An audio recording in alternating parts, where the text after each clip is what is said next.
What's up, everybody? Welcome to episode 276 of Opinions May Vary. I'm your host, JR. I have my co-host with me, Alex. Hello. Hey, how's it going? Hi. Oh, just every other day. Joining us this week is our new friend, Brent Peeples. He is an artist extraordinaire, literally, working right now, as we speak, just working on pages. Kind enough to lend us part of his night. Brent, thanks so much for coming on. Hey, thanks for having me, guys. So, our friend Rob decided it would be good if we hype ConnectiCon by trying to have on people who are going to be at the show.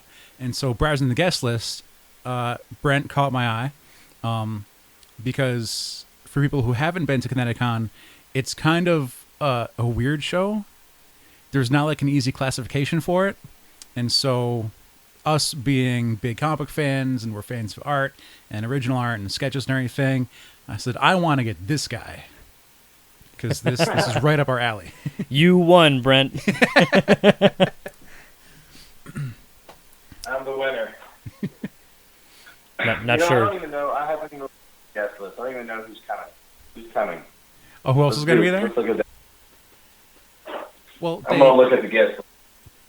they do a lot of other voice actors, and like there's some literary guests, and sometimes there's a couple other film celebrities, but a lot of it's like anime based or video game based. It's a weird. It's a hard show to explain. Yep. I was trying to. A guy I work with is big into the kind of everything. And I asked him, I was like, you going to ConnectiCon? He's like, well, no, whatever. He didn't know much about it. Mm-hmm. Like, he's heard, like, in the past, like, oh, I heard that, such and such is a better show. And I was like, well, whatever. But, like, trying to explain it, being like, it's kind of like, because, like, when I'm telling someone about Boston Comic-Con, it's like, it is a Comic-Con. Mm-hmm. You're going to go there and you're going to see comics and you're going to see artists and you're going to see creators. You're going to see some voice actors, blah, blah, blah. But you're going to see a lot of comics and stuff like that. New York Comic-Con, everything is in your face. But like ConnectiCon, it's kind of like, again, I'm even struggling now. Like, it's. We've reported on it for 4 years now. Yeah, you'd think I'd have a better way of explaining it, but like it's like a little bit of everything, in a weird way. But regardless. Steve Levine's going to be there, and he does a lot of work with other Teenage Mutant Ninja Turtles products and projects and everything. Yeah, I see that he's going to be there. I knew Steve. I know Steve was going to be there. Geiger, I can't remember how to pronounce his last name.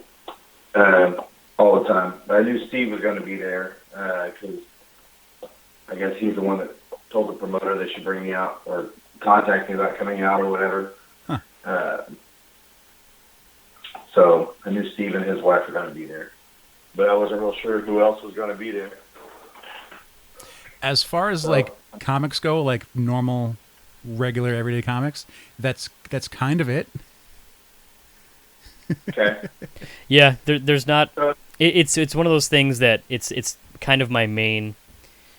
If I was gonna have a criticism for ConnectiCon, I'd like to see more comics there. Mm-hmm. Again, it's not necessarily a comic show. It's not like they're Connecticut Comic-Con. It's ConnectiCon, so it's not like they're hyping themselves up as a comic show. But like as far as like industry names, people who've worked for publishers and companies, right.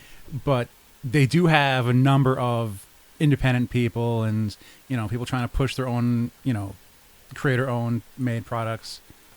But Brent, let's talk about you. You're the artist here. You are like browsing, looking over, the work you've done in the past. Like, can you give us like how'd you get into this? How did you decide this is what I wanted to do? Getting into comics. Like, were you a lifelong comic fan? Trained? Did you go to school for this? Like, tell us how you came into this profession.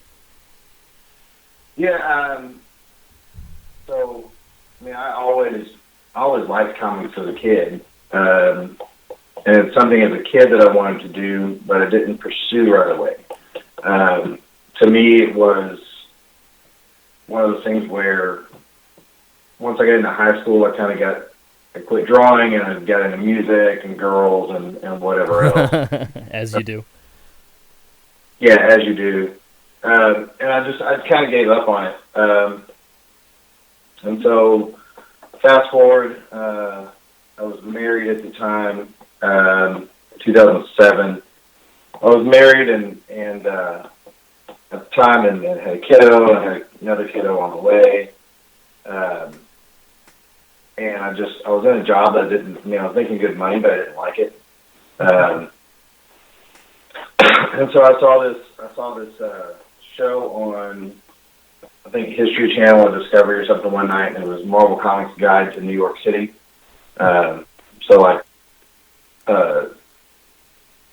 Romita Jr. was on there, and a bunch of some other people, and I just started. I just kind of decided at the time, like it was time for me to do something that I wanted to do, and at least give it a shot, and see if I could do anything with it. So I just started doing samples, man. I started doing samples in 2007, and I would go to work. I'd go to work during the day, but at night I would do samples, or in the mornings before work I would do samples, or if we had a slow day at the office, I could maybe sometimes pull out the board and work on samples there, something like that.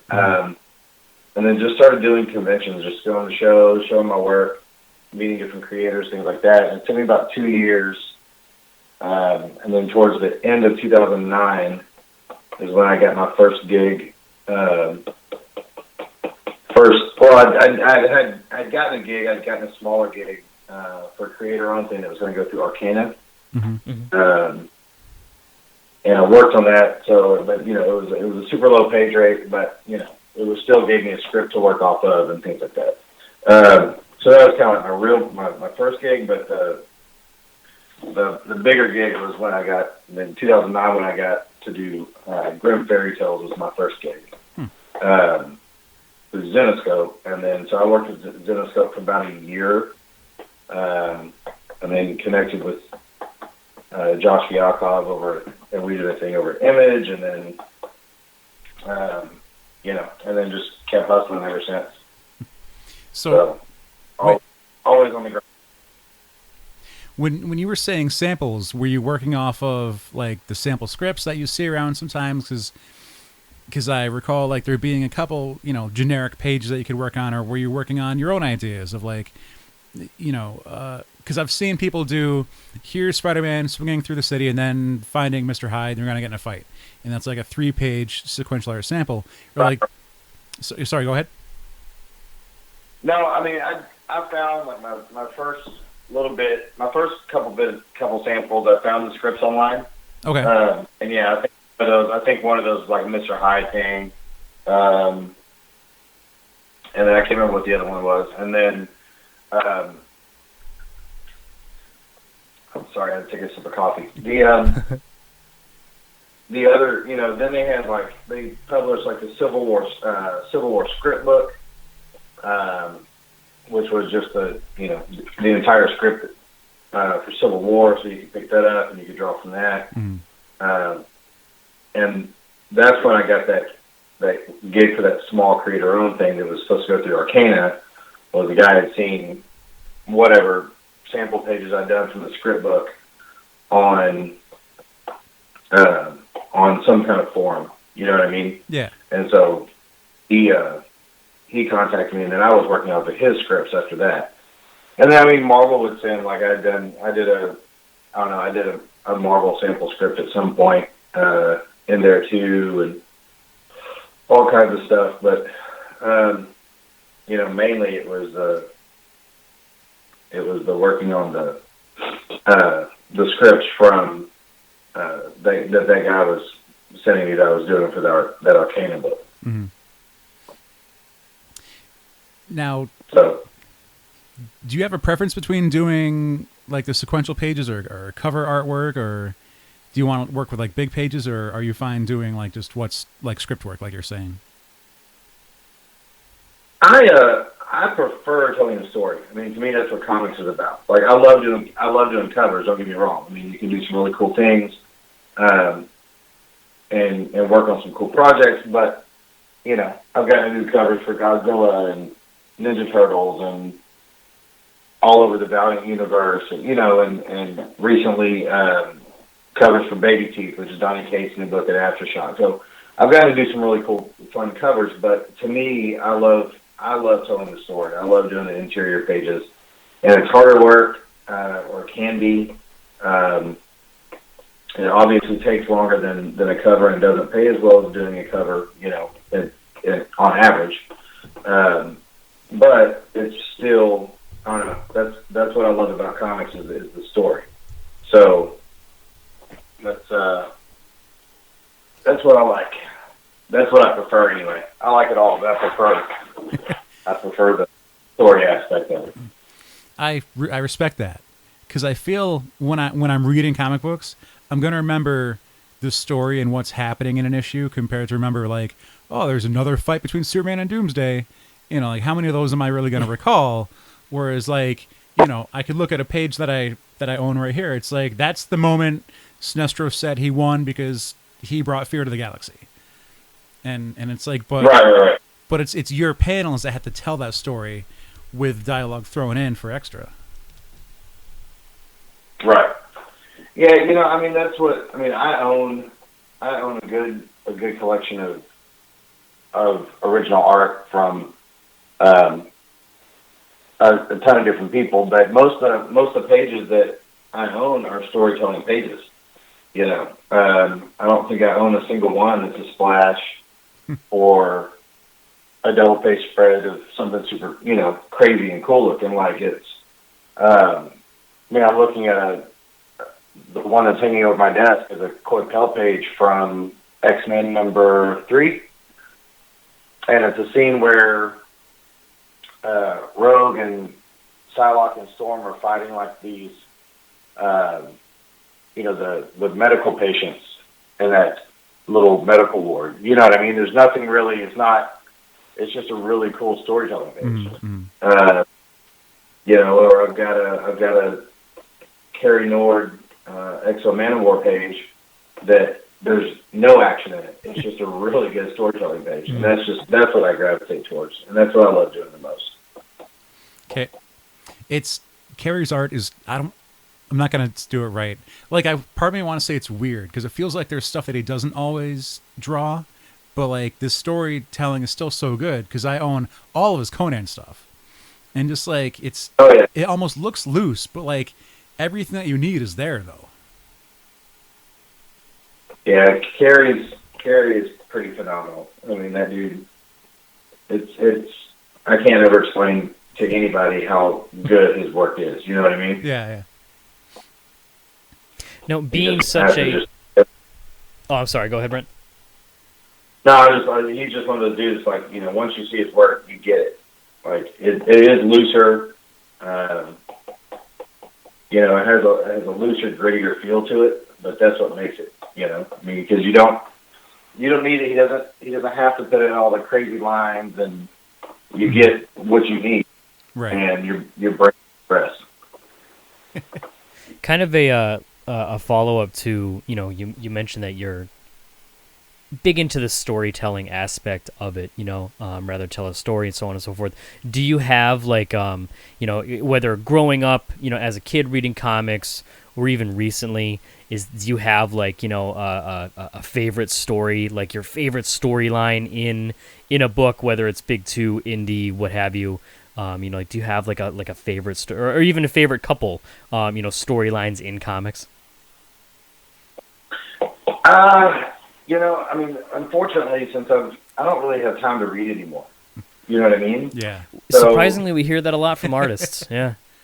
Yeah, and I've got a spec that I bought. I was at the store the other day. I was at the shop the other day. It'd been a while, and I picked up Defenders because David's a friend of mine. Mm-hmm. And I've always loved David's work, and anything my friends do, I want to pick up and support.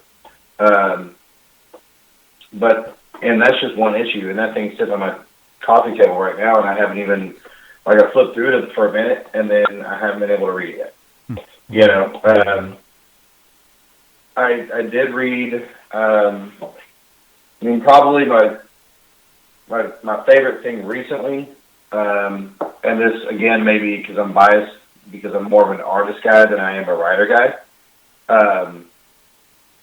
but I thought Empress with Eminem and Millar was phenomenal. Yeah. I thought it was super fun. I thought it was a great time, you know. And I really liked Unworthy Thor. Yes. Yep.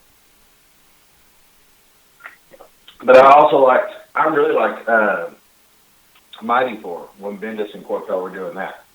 I thought that was a good time.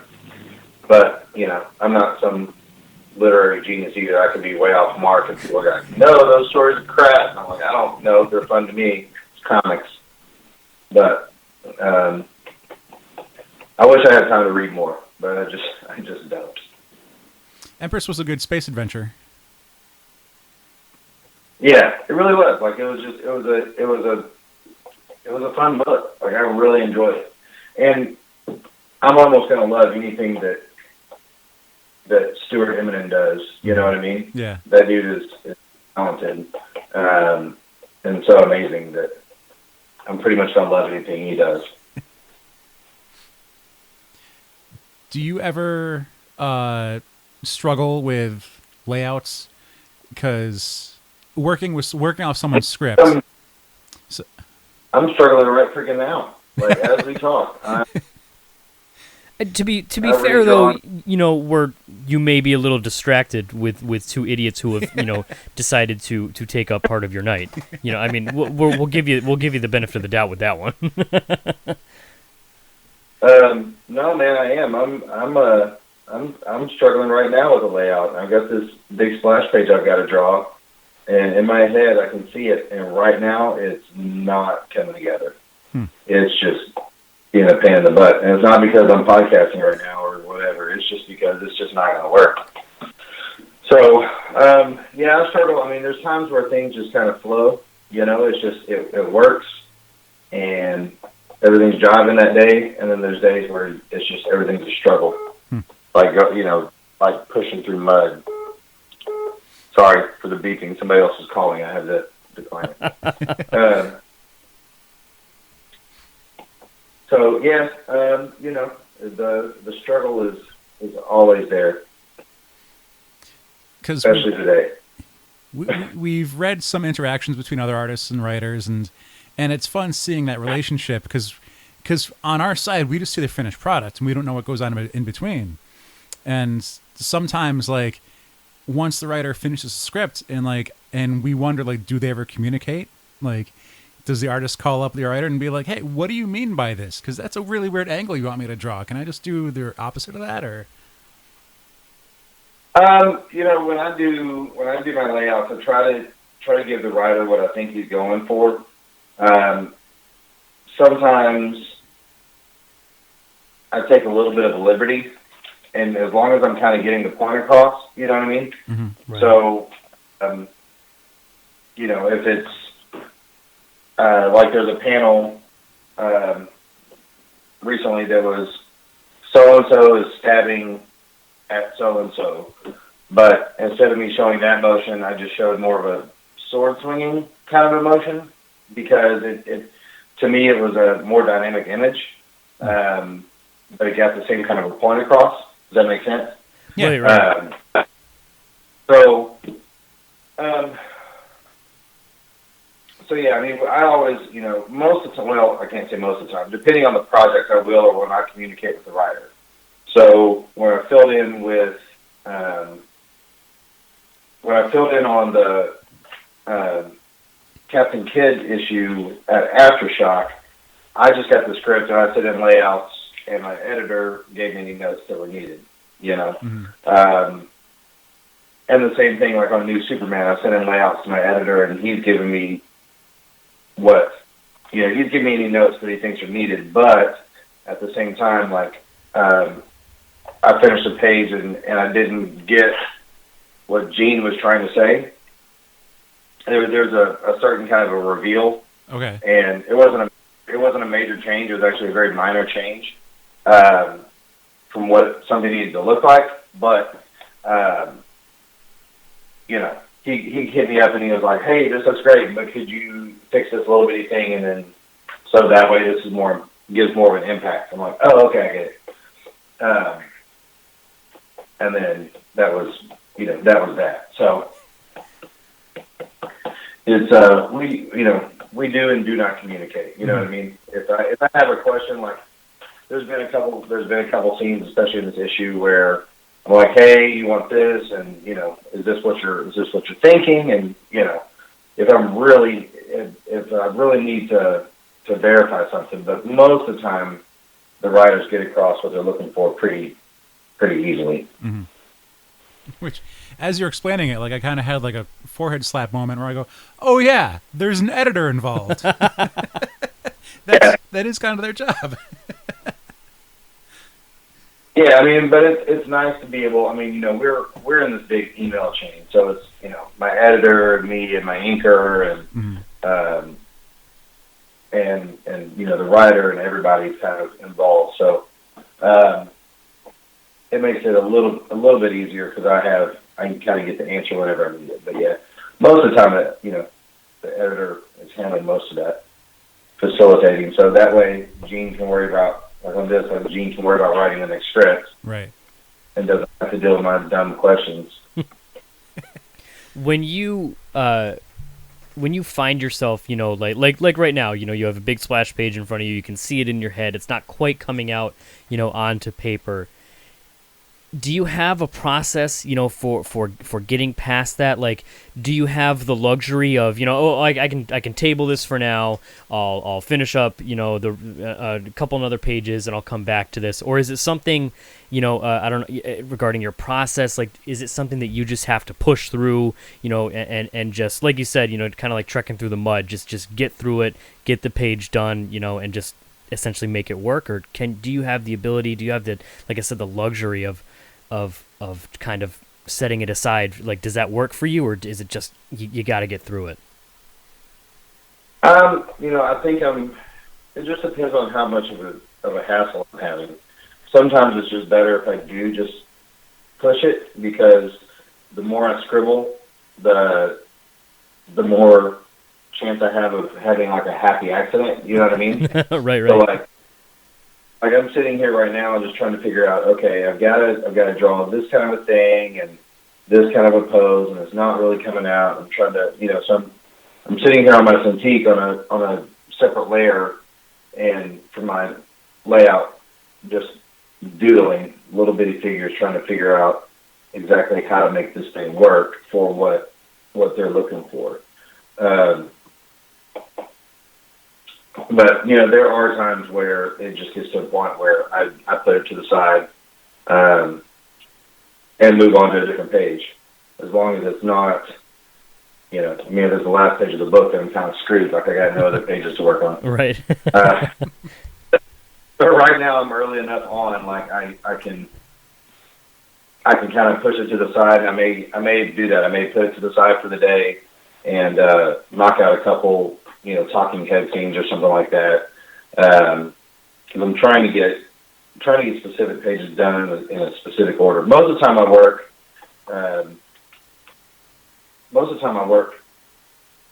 in numerical order.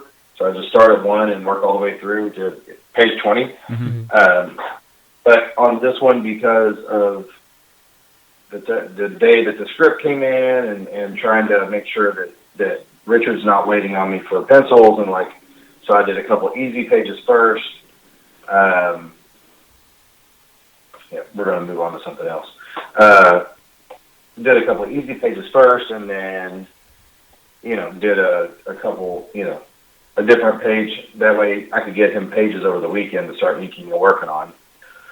And that's, again, what I'm trying to do now is try to knock out a couple of easier pages so that way I can get them over to him by tomorrow morning, so that way he can have stuff to be working on while I'm working on harder pages during the week. So it's a whole thing. I'm probably making it more complicated than it actually needs to be, but that's just kind of like it. I mean, everyone's got their process, in terms of, just laying out and drawing the book as a whole, and then also, when they encounter struggles like that, like I follow a couple artists, like on Twitter and such, one of the main ones that really talks a lot about their process is Greg Capullo, and he'll talk about how he'll spend 18 hours on a page, and just end up ripping it up and starting over the next day. You know, it wasn't working. It wasn't correct. It wasn't what it needed to be. It is what it is, you know. So But the thing is, like, that's a double-edged sword, right? So Greg Capullo's a beast, but Greg Capullo also has the clout to be able to say, I'm going to be late. You know what I mean? Like, I've ripped up 3 pages of this issue and I'm going to be late. Like, Greg is a workhorse. And if anybody that you talk to that knows Greg, I've never met Greg personally, but I'm friends with Jonathan Galactus, who inks him quite a bit. Just inking Born, he's inking him on metal right now. And Greg is a workhorse. You know, he says, I mean, Greg's got just an amazing work ethic. But if, you know, I don't know how he works, but when it comes to this, but if he's 3 or 4 or 5 days late because these pages are taking that long, or he had to start over on the page, I really don't think DC's going to freak out. Right. You know what I mean? Or anybody's going to freak out. But at the same time, I'm still fairly green, even though I've been doing this for 8 years and I've worked all over the place. I mean, especially a company like DC where I'm just starting, it's very, very important to me to be on time. Mm-hmm. So, you know, but I also work digitally for my preliminary stuff. So it's not so bad, you know, for me if something's not working, I work in layers. So it's pretty easy for me to delete something and erase something or start a new layer and not have to worry about it. You know what I mean? So unlike, you know, somebody like Greg, who I think works 100% traditionally, then once he's into a page, if it's not working, you may just have to rip it up. Right. You know, digitally, that's where digital really helps, because it allows you the freedom to be able to. I mean, you move faster. You know, Mm-hmm. It allows you the freedom to make some changes that you without having to rip up and start over. So a thing that we've talked about a lot in the past is working digitally versus working, you know, on physical paper. And like, as you said, it's easier to manipulate or add, subtract, and change things. But that's to get your primary job done. Was there like a thought about the aftermarket of like, because now there's no original art pages to flip? Well, I still have original art pages. Oh, okay. So I just do my rough pencils. Okay. And my layouts are all done digitally because it works. It's faster. Right. But when it comes to the actual pencils, I print out, instead of having blue line pencil on my page, I have blue line printout of what I've done. Okay. And then I finalize my pencils on top of that. So I print out my roughs, you know, I print out my digital roughs. Right. And then in blue line, and then I'll pencil it on top and, you know, add all the extra and all the detail and darks and blacks and, you know, Mm-hmm. any hatch marks, that kind of stuff. Any of the bullshit that I would normally do. For me, I learned real quick that it works a lot easier it's a lot faster for me to be able to work in Photoshop for the preliminary stuff. Mm-hmm.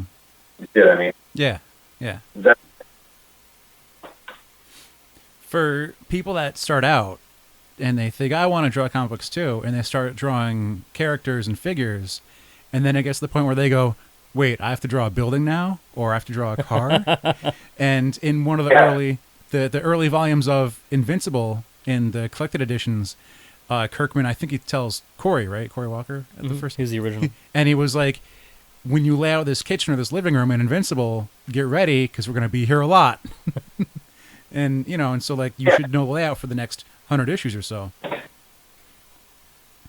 Yeah, but that's also like, and that's why that for me too, for working digitally, that helps too, because instead of having to sit there with a ruler and draw out like my perspective grid and all that kind of stuff, I can use software to do my perspective grid for me, which takes half the time. Huh. And then I don't have to worry about erasing all these lines. Once I get everything laid in, I can just delete them before I print out the blue line. To have a cleaner original page. And then there's programs like SketchUp and whatever for cars and sinks and chairs and all these different little tricks that we have learned over the years that we can use to make things much quicker and easier. But yeah, backgrounds can be a pain in the butt. That's one of the things that always kind of when people, we have artist friends. Obviously, Alex and I are not artists. Nope. in terms of actually putting pencil to paper and drawing things or pen to screen, what have you.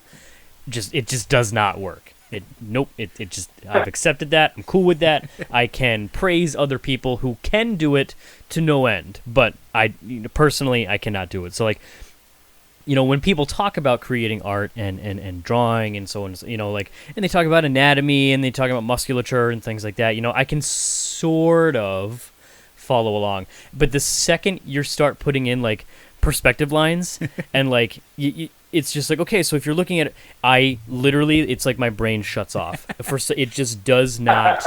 It does not click. Like, and I've read articles. I think Doug Paskevich. Yeah, I was going to bring up Doug. Yeah. Well, he'll take a picture of his page and then highlight all his vanishing points. Yeah. And I've read that article a bunch of times. I've read other articles, like regarding perspective thing, vanishing points, tangents, things like that. It just doesn't. And I'll probably attribute that to just not being artistically inclined. But when you look at a page, when something's wrong. You can tell when it's not working. Sometimes, yeah. There are times where even my green eyes can be like, that's interesting. But even then, I can't say much because it's not like I can. It's not like I can do any better. So like it. And again, like these artists. Like you mentioned, Brett, some of them don't have the luxury of being able to be like, what, I need to take my time in this. Maybe I'll be a little bit late. Mm-hmm. Like I was literally just last night Wikipedia hopping, and I wound up on the Sistine Chapel. I swear to, yep, don't ask. But like reading about how Michelangelo had 4 years to paint this, right. Or like it took him 4 years to do like the Adam touching the finger with God and stuff. Yeah. I was watching Arrested Development, and it was the episode where they modeled out the paintings, and then it got me. Anyways, that's how it happened. And like, it's like hear that he had 4 years to paint. I mean, also the painting is enormous, but like, and then we hear comic book artists, like Brent have, a couple weeks to crank out 20 pages, all with like, okay, we're gonna need this, and also it's it's gonna need to be eye catching, it's gonna need to tell a story, it's gonna need to make sense to the reader, like it's just I can't fathom it. It's one of those things like I know I'll never be able to do it. I have the utmost respect for people who can do it, and then the people who continue to do it for years and years and years. It's just it's crazy. It really is. And then leave room for word bubbles. Yeah. Yeah, that too. And then take advice from editors and critique from editors and the writers. Hey, this didn't really work. I needed to go back and change the work that you already spent hours working on. Make these changes. Honestly, it's respect, man. Again, that's my 3-minute rant just ends in no question and you do good.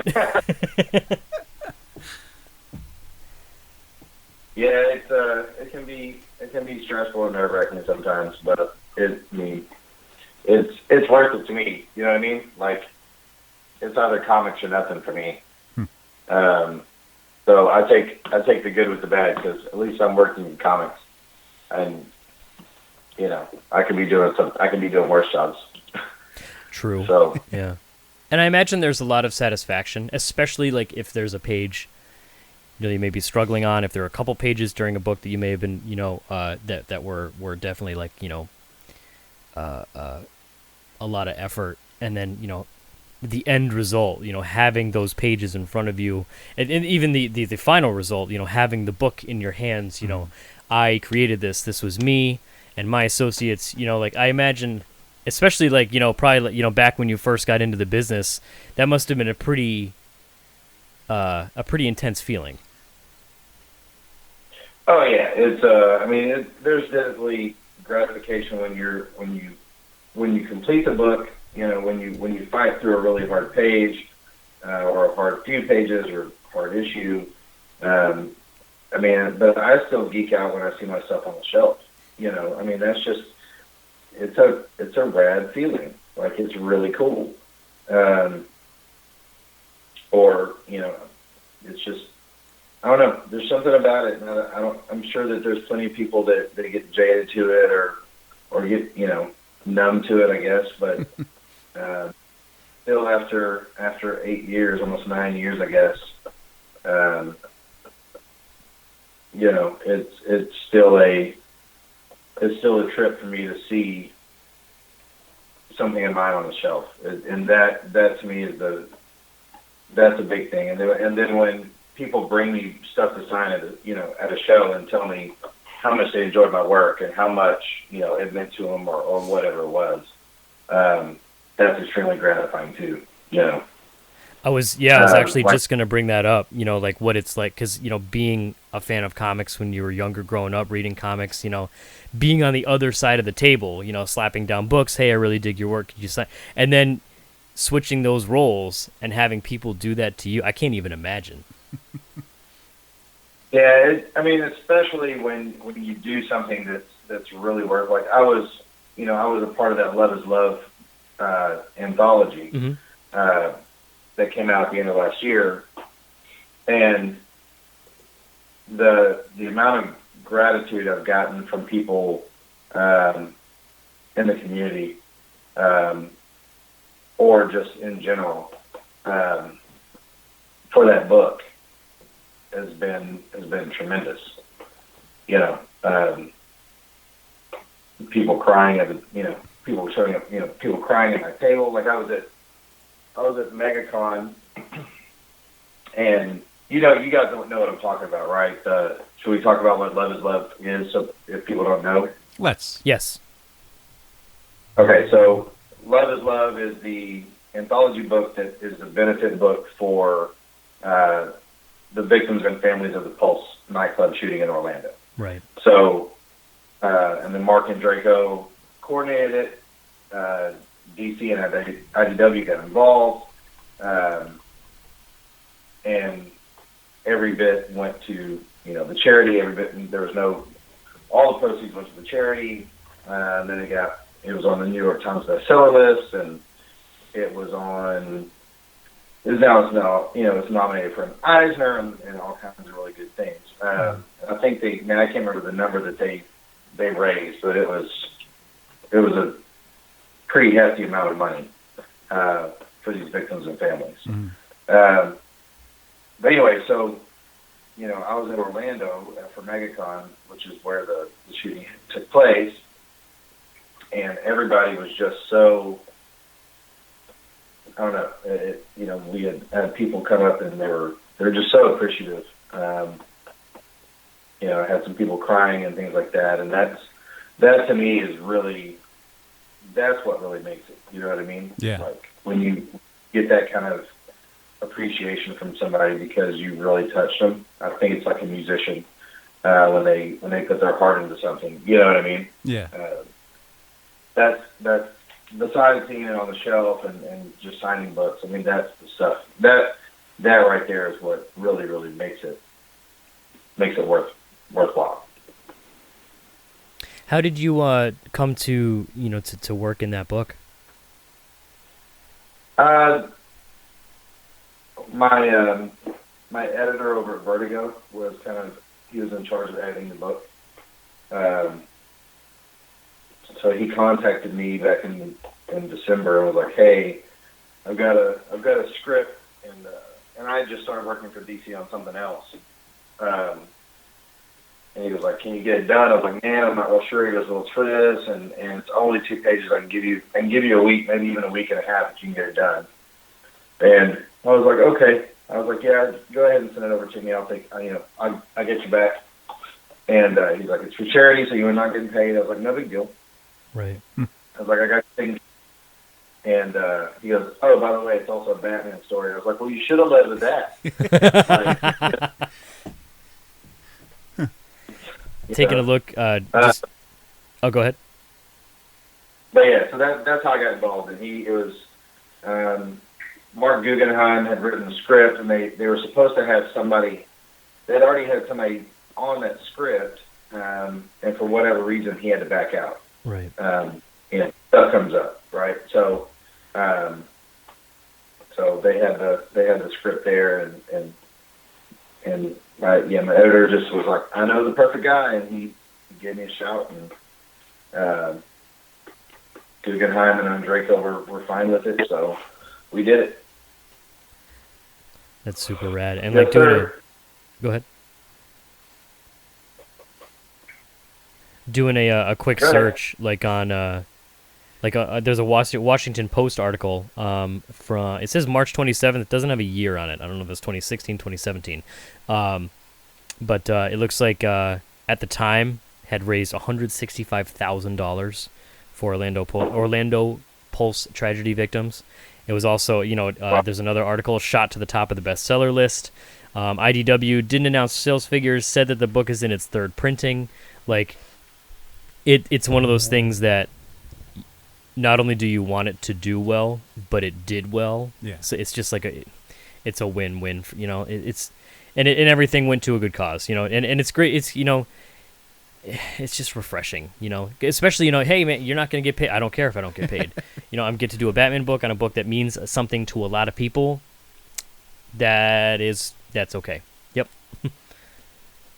Well, yeah, and that it really is it. Like, it's not. Let's be perfectly honest. It's super cool to be able to draw Batman, right? Yeah. But like, that story is, I've gotten to draw some pretty neat moments in books. You know what I mean? Right. But that single story was so hard emotionally. Probably the hardest thing emotionally I've ever drawn. But it was super worth it. Once the initial draw is, to me, yeah, I get to draw Batman, that's rad. But then once I got into it, that kind of became, that really became secondary. Mm-hmm. It was about how good can I do this book? How much justice can I do these victims and their families, and it just happens to be that Batman's in it. You know what I mean? So it's those are the kind of moments that really make it right there. It's a really tough topic to follow up. Yeah. Yep. It's just really intense.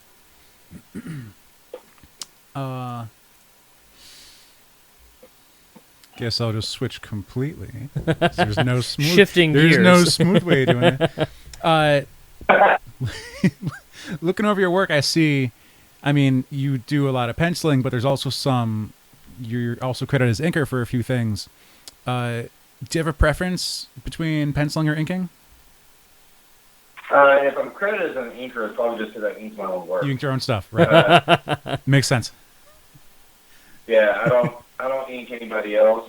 That's not my bag. Mm-hmm. But I have for fun. But I don't know. I like inking my own stuff. But right now, the inker I have on New Superman is Richard Friend, and I feel super blessed to have him because he's just so good. Mm-hmm. He's been doing this for so long, and he's just the inks that I'm getting in are so it's amazing. You know what I mean? So I don't know. Sometimes I like to do at least ink my own covers when I'm doing books. Mm-hmm. I don't know why. I think partly because I get all the money. Always helps. You know, I haven't had to ink on a monthly basis yet. Mm-hmm. I think now, I mean, I used to be terrified of inking my own stuff, but because everything I was drawing had to be super tight. But now I think my inks, I can ink almost as fast as I can pencil. So I think if I did a monthly ink on stuff, I could do it. But my inks are a little bit different too now. I mean, I've switched, especially in the past year, I've switched to brush instead of being a pen guy. Mm-hmm.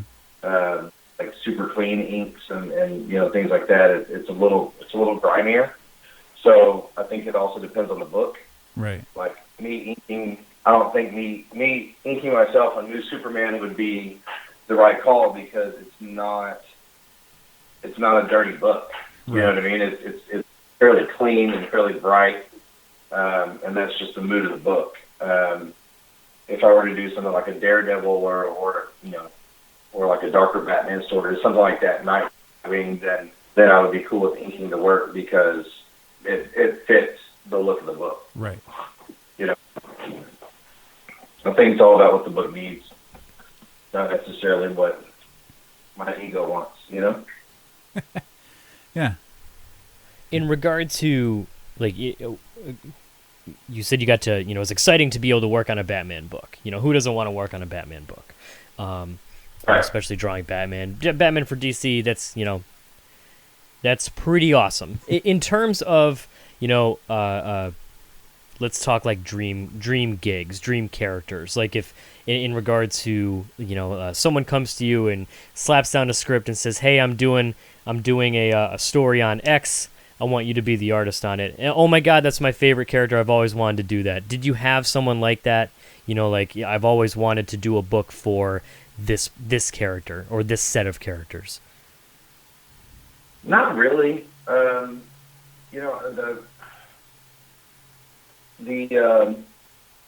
My guy has always been Superman. Mm-hmm. But I'm getting to work on New Superman, which isn't. I mean, it's not Clark Kent, but it's pretty close. So still get to draw the S. I'm kind of calling that a win. As far as like, I don't know, but I've always said that I want to work on Superman before my career is done. Right. He's just always been my dude. Even when when I was a little kid, I had all the sheets and the footy pajamas and and when I played Justice League, with my action figures, like Superman was my dude. That was kind of always my dude. So Superman is still probably top on the list to do a Clark Kent, Mm-hmm. Kryptonian Superman. Mm. But drawing new Superman is really fun because I like Gene's writing and it's a fun book. So I'll call that a pretty close second.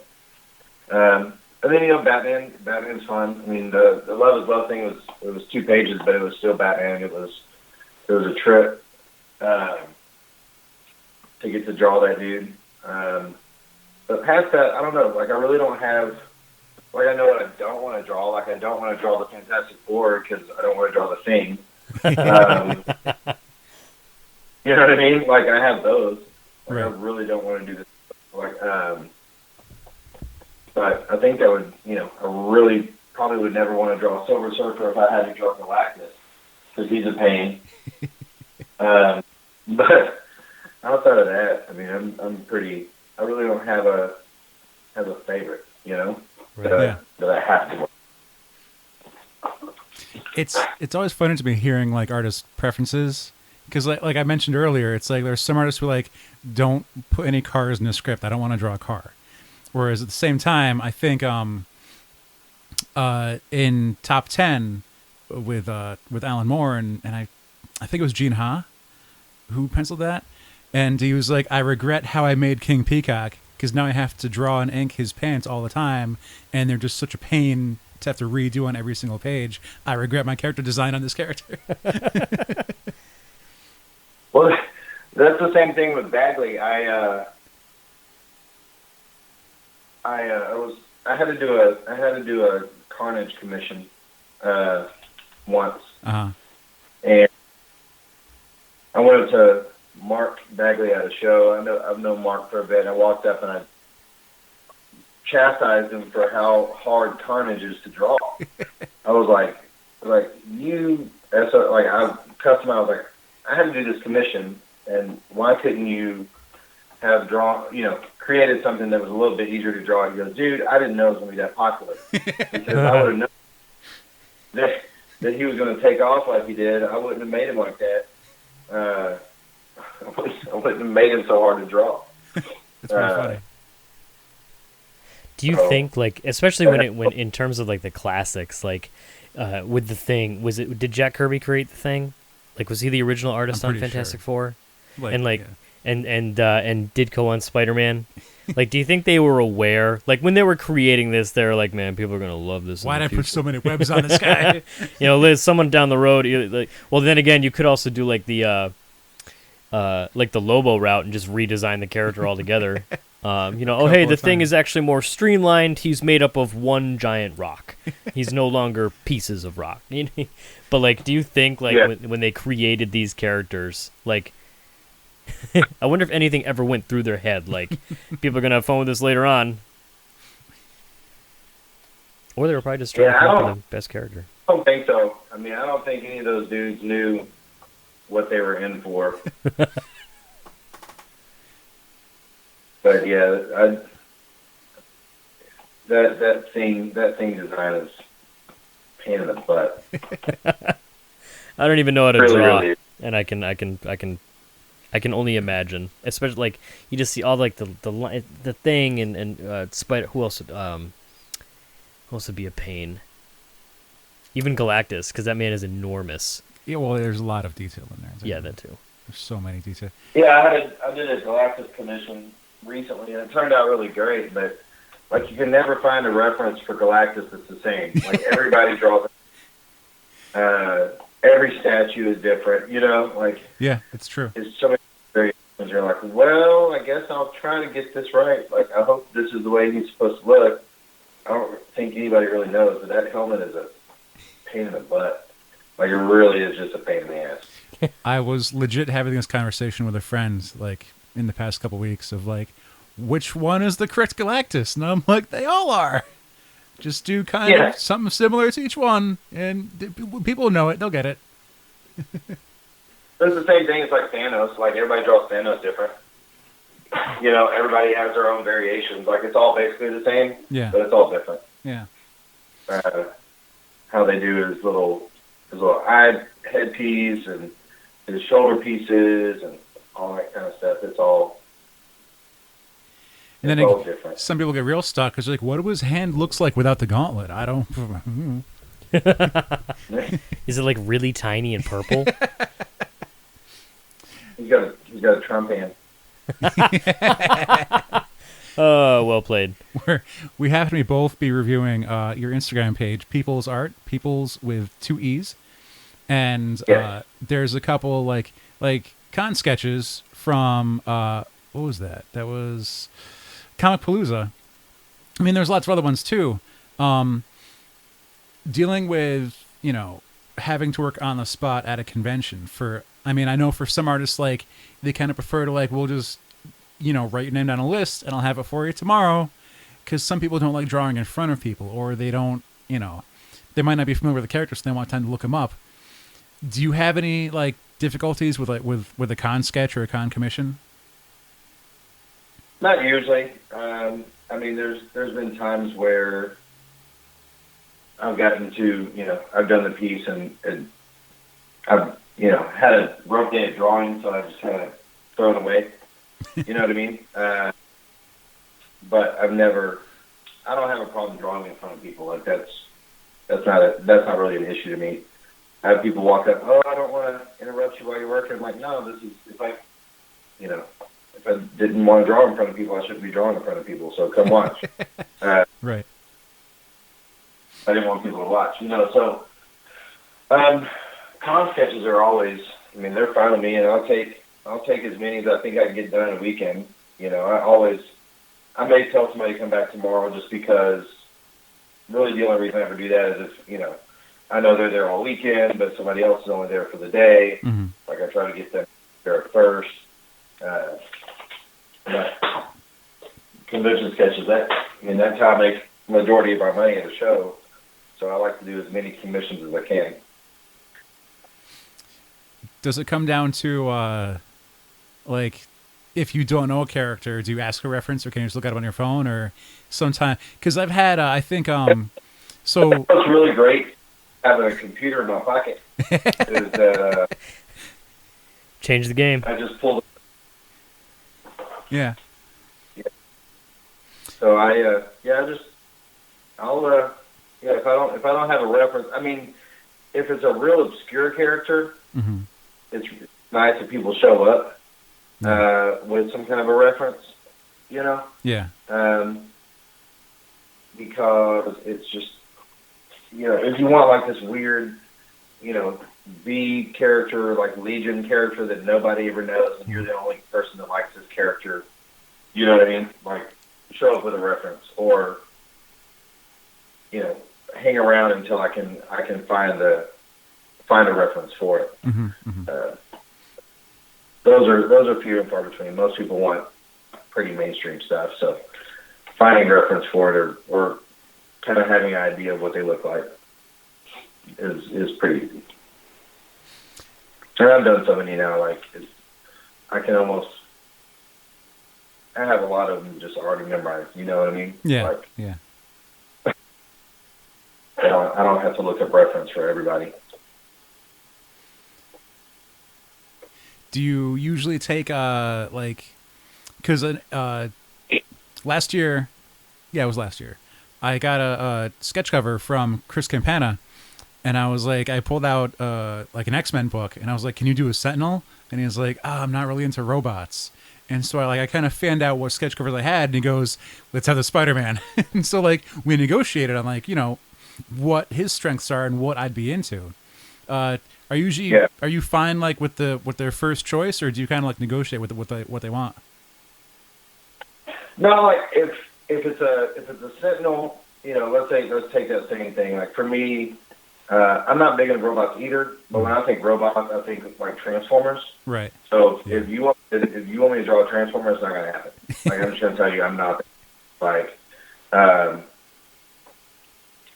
same thing with people that come up and want me to draw, their kids as superheroes or whatever. I'm like, I'm not that guy. Like if you want Wolverine, or you want Superman, or you want, a character, then I'm down. Mm-hmm. Or if you want, the only thing is like where I would kind of draw the line is if you wanted something, so say I have a full figure is 120, right? Let's say that, inked, right? But then you come up and go, well, I want a full figure of a xenomorph from Alien. And I'm like, okay, not for $120, that means, like, that thing's a pain in the ass. So I try to be realistic, but most of the time, as long as it's not anything super painstaking, mm-hmm. It's like I'm not the guy to draw Voltron for you. Yeah. I can draw you the pilots, the paladins or whatever from Voltron, but me drawing that damn robot isn't going to happen. But that's kind of weird. Like, to me, it's always kind of like know who you're talking to. Right. So like, if I walked up to, I don't know,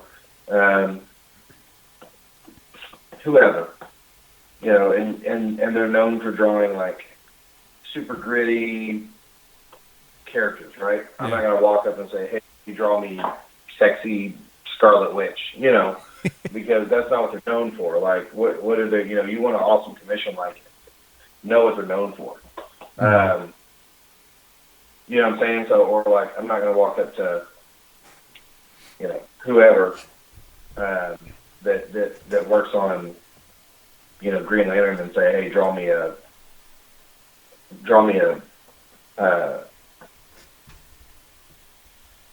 Transformer. You know what I mean? 'Cause that's not what they do. I mean, honestly, the only dude I know that enjoys drawing Transformers is Louis LaRosa. But that dude's a freak of nature and can draw anything. And he just loves drawing Transformers. So if you ever want robots, that's the dude to ask. Is Louis LaRosa, because he loves robots. And even if you do happen to go up to someone who, and you make a request like that, hey, you do this one type of thing, draw me the exact opposite of it. It's what, like, okay, well, maybe they'll work with you, they'll draw that thing, but then maybe if it doesn't come out the way you were picturing in your mind, don't put them on blast on the internet. Like, oh, this sketch sucked. Stay away from this guy. Like, I can't believe, the artist should be able to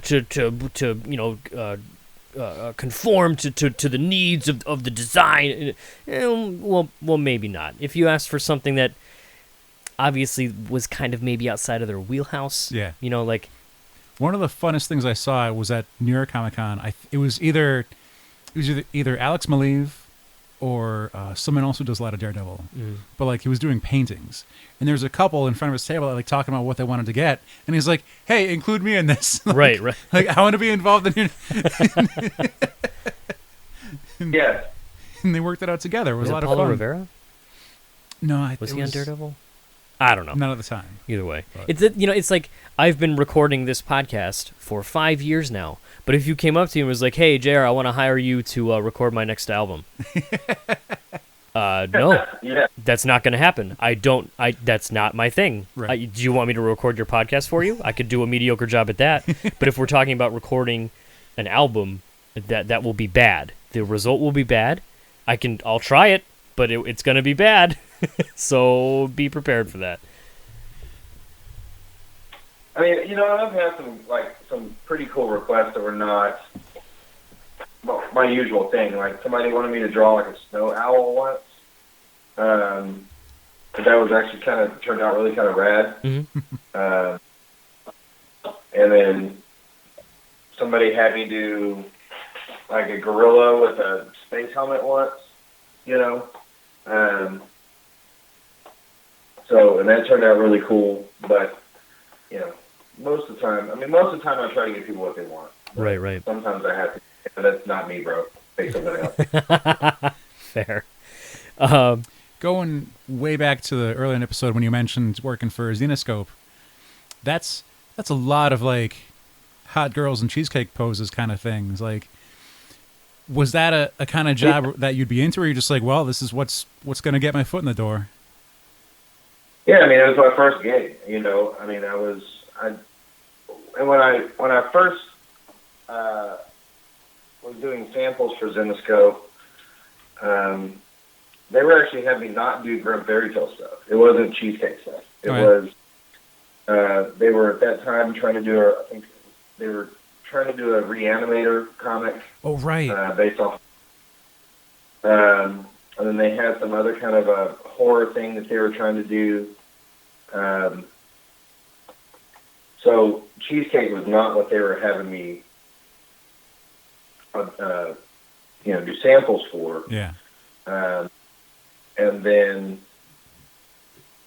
so I did those samples, and then Raven was like, "Well, we're not going to use you on that. We want to maybe use you on this, so do samples on this." And it was Grim Fairy Tales and it was the page 1 for issue number 43, and they just happened to, be page number 1. They're like, "Okay, you got the gig, and you've already got page number 1 finished, so here you go." And then, so I think I did that issue, which, Zenoscope being what Zenoscope is. Obviously, I've tried to have as much cleavage and whatever as possible. Um, and then, I did a couple more Grimm Fairy Tales things. But I think I did 3 or 4 issues of Sinbad over there, which were not cheesecake at all. Right. With Dan Wickline, which is more action adventure.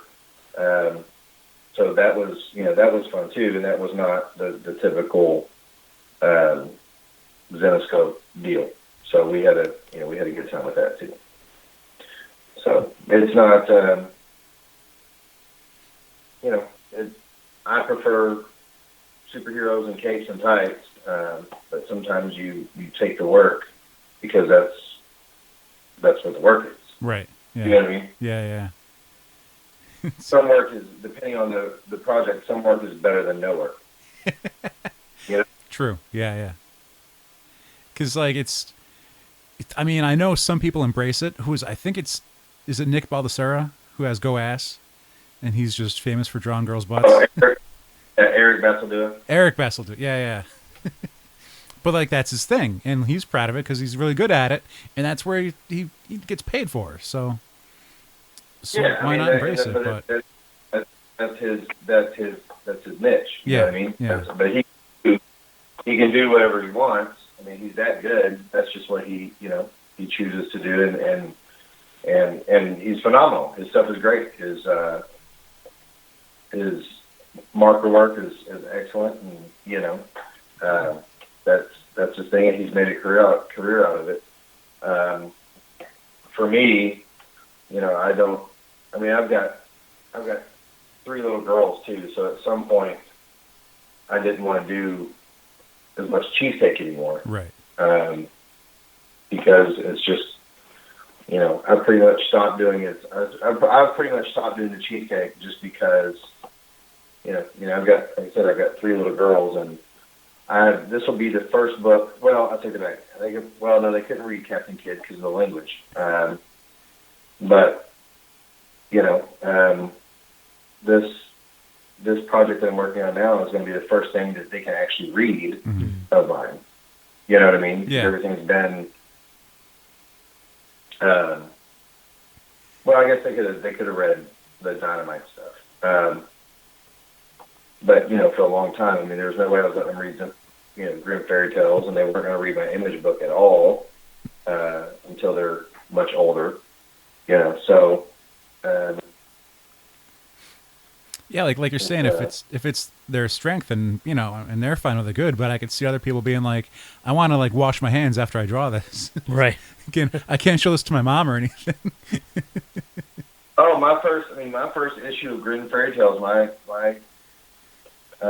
grandmother took and showed all her ladies at church. I know you're proud, but come on, don't go to your Southern Baptist church and show all your old lady friends all this cleavage. You know what I mean? Yeah. But that's crap. Well, I really dig your work. Yeah, I got lost. There was a solid 10-minute span back there when you and Alex were talking a lot, where I was just lost in the Instagram. And then it keeps showing me characters that I yeah, I was doing a lot of flipping there. Which I just spotted your Fin Fang Foom, which is perfect. Oh yeah, he was a lot of fun to draw. I liked doing that piece. That was fun. But they're like, that's somebody they asked me. They're like, "Would you want to do this?" I was like, "The answer is yes." It's always if you want me, yes. That's always yes. That shouldn't even be. It's Fin Fang Foom. The answer is always. It is yes. Brent, if people wanted to, did you have a any sort of website or any, we're talking about your Instagram, which Alex said earlier was Peeples Art, correct? With 2 E's, P-E-E, P-L-E-S. You can find Brent on Instagram. Is there anywhere else, did you have a website or anything like that, Brent? No, it's under construction. Instagram is probably the best because I try to keep that as updated as possible. Mm-hmm. And I'm always trying to get more followers on that. So Instagram is the best for me. Or I have a Twitter. It doesn't stay as updated as Instagram does, but it still gets updated fairly regularly. So those would be the two places, and they're both the same handle, so they're pretty easy to find. Awesome. Again, if in case you didn't catch it at the beginning of the episode, you can catch Brent at the upcoming ConnectiCon show that is going to be in Hartford, Connecticut in about a week-ish. July 7 through 9. Yep. So you can go to ConnectiCon, check out the Artist Alley. Brent will be there. You can say hey. You can say, hey, I heard you on that show that a couple people listen to. Or you can take a look at the art and maybe even buy some. Just maybe even get a Fing Fang Foom. Yeah, send the money. That'll make my day. But yeah, you can, if you're going to be at ConnectiCon, you can check out Brent. Again, we've been big supporters of ConnectiCon the past couple years. It's a show that's been growing and growing. We're glad to see that they're getting more comic artists like Brent there.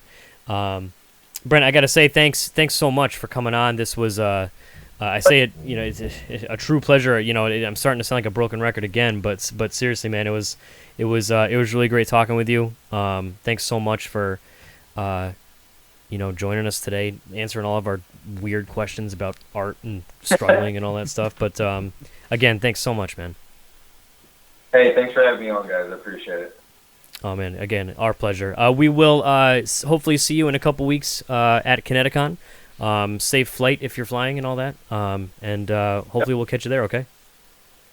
Awesome. Thanks, guys. All right, so that is going to do it for this week. Until next time, I have been JR. I'm Alex. And I'm Brent. And this has been episode 276 of Opinions May Vary.